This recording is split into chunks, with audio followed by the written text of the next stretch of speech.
Salut tout le monde, on se retrouve aujourd'hui pour un nouvel In My Mailbox, donc avec un petit jour de retard, mais bon en ce moment c'est pas tip top top, donc je vais essayer de faire comme je peux. Donc un In My Mailbox, donc je vais pas trop traîner, que 2 achats, dont un qui est pas le mien d'ailleurs. Et sinon ce sont des envois grâce à une librairie et un petit livre spécial, enfin bref on va commencer.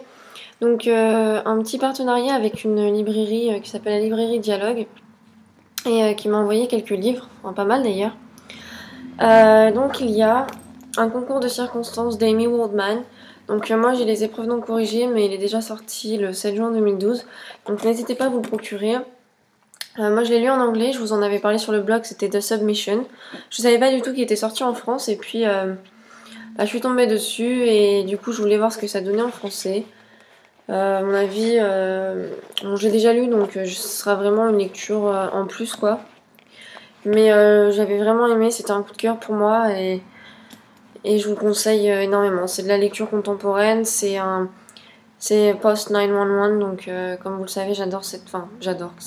Enfin bref, je suis très touchée par cet événement, j'adore tout ce qu'il y a autour donc c'est un peu difficile de dire j'adore, j'ai l'impression d'être complètement sadique quoi, mais bon, c'est pas grave. Donc voilà, à lire si vous ne le connaissez pas. Ensuite donc il y a Le cerf-volant d'or de Deso Costagliani. Bon, je suis désolée, mais moi, les noms, c'est pas trop mon truc. Donc, sorti aux éditions Viviane Ami. Amy Waldman, un concours de circonstances, je sais pas quelle édition c'était. C'était édition de l'Olivier. Voilà, bref. Donc, voilà, j'ai très envie de le lire. C'est pas totalement ce que je lis d'habitude, mais l'histoire me plaisait bien. Donc, à lire. Ensuite, donc j'ai eu donc Maria Gray, La première fois de Sarah, sortie aux éditions Pocket Jeunesse. Le synopsis me plaisait bien, la couverture aussi. C'est très jeunesse, c'est écrit assez gros, enfin voilà, c'est très espacé, c'est une lecture jeunesse, à partir de 14 ans c'est écrit. Donc voilà, ça me dit bien de le lire. Donc ensuite, ça c'est que des livres qui vont sortir au mois d'août, donc pour la rentrée littéraire de genre septembre on va dire. C'est des livres qui me tardent de lire, qu'il faut que je lise pour le 22 août. Puisqu'ils sortent tous à peu près le 22 août, je crois qu'il y en a qu'un qui sort le 16, mais je ne sais plus lequel. Et j'ai très envie de les lire, donc je vais commencer.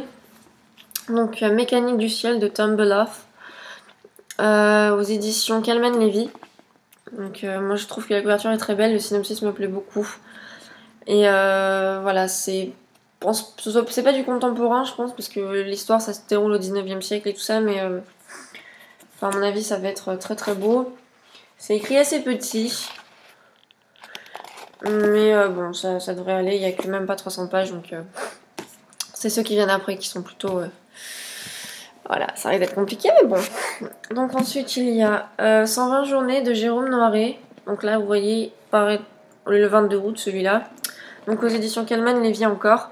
Par contre, celui-là, c'est vraiment un pavé de plus de 450 pages. Et on va dire que c'est pas très espacé, pas très... Voilà, c'est un peu petit, donc il va falloir que je m'y remette rapidement. L'histoire a l'air assez surprenante, un peu... Je sais pas si c'est à la limite du thriller, mais comme j'en lis pas beaucoup, je sais pas. Mais bon, franchement, l'histoire me plaît, c'est 8 collégiens qui doivent rester dans un bunker sous leur lycée, donc je sais pas trop ce que ça va donner, mais après tout, pourquoi pas.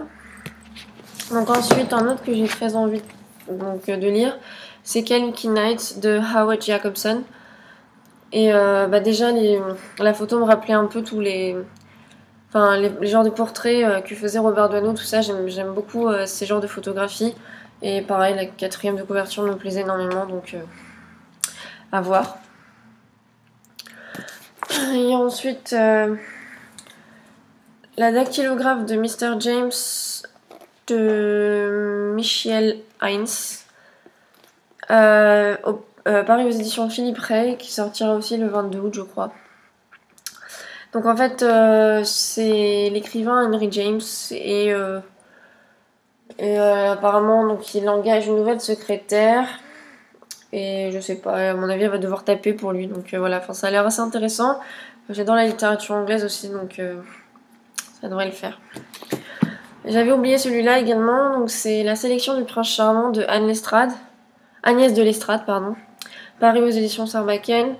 C'est un livre mais vraiment tout fin, que j'ai déjà lu d'ailleurs, je vous en parlerai après dans le C'est lundi que lisez-vous. Voilà, tout fin, tout mignon et... Bon, ça coûtait un peu cher, je trouve 6 € pour ça, c'est... Voilà, mais bon, au-delà de ça, voilà. Ensuite, attendez, je range parce que... Il y en a partout. Voilà. Donc ensuite, ma mère est allée acheter la suite de Irrésistible de Jill Shalvis. Donc voilà, Tendrement de Jill Shalvis, Le Cœur tome 2, qui est ma lecture en cours. Je vous en parlerai dans le C'est lundi encore une fois, mais je suis très très contente de l'avoir, j'ai hâte de le continuer. Et j'attends la suite, donc le dernier tome éperdument avec impatience le 13 juillet. Et franchement, la couverture, c'est vraiment la plus belle, celle-ci. Enfin bref, ça c'est... Bon bref, on passe. Donc ensuite, on va passer au livre un peu spécial. C'est la première fois que je fais ce genre de choses, donc ça s'appelle Un livre voyageur. Et c'est Noémie Dinakampa qui m'a gentiment proposé de le faire parce qu'elle savait que je voulais le lire. Et il y avait un livre que j'avais qu'elle voulait lire également. Donc Noémie, si tu passes par là, merci beaucoup parce que j'ai vraiment passé un super moment de lecture cette semaine avec ce livre et voilà, ça faisait très longtemps que j'avais envie de lire la sélection de Caracas et ça a été possible, je suis très contente de ma lecture. J'ai juste vu qu'il fallait attendre avril 2013 pour la suite, alors du coup ça va être long, mais pourquoi pas. Mais en tout cas, merci beaucoup Noémie parce que voilà, c'était... j'ai dévoré en une soirée. Et j'avais très envie de le lire et sans toi ça aurait sûrement pas été possible, donc merci beaucoup. Donc voilà. Ensuite, samedi, ça fait longtemps que c'était prévu, donc il y avait la Japan Expo. Et bon, j'étais pas trop dans le mood à vrai dire. Bon, ce serait sûrement mieux passé si... Voilà, mais bon, au-delà de ça, j'étais quand même contente d'y aller, j'étais avec mon copain, son petit frère. Donc bon, c'est... Voilà, et puis j'ai fait une trouvaille, bon ça fait longtemps, les gens sur Facebook le savent, ça fait longtemps que je vous rabâche les oreilles avec ça et j'avais pas eu l'occasion de l'acheter. Ça a été un petit craquage parce que j'ai pas forcément les sous pour m'acheter des trucs, mais bon là, je pouvais pas quoi. Quand je l'ai vu, il me le fallait. Donc je me suis pris Fairy Quest, tome 1, Les hors-la-loi de Paul Jenkins, Humberto Ramos et Leonardo Olea. Ouch! Je suis fatiguée, désolée. Donc Paul Jenkins c'est au scénario, Humberto Ramos au dessin, Leonardo Olea aux couleurs. Et je vous en parlerai aussi dans C'est lundi que lisez-vous. Voilà quoi, je regrette pas mon achat.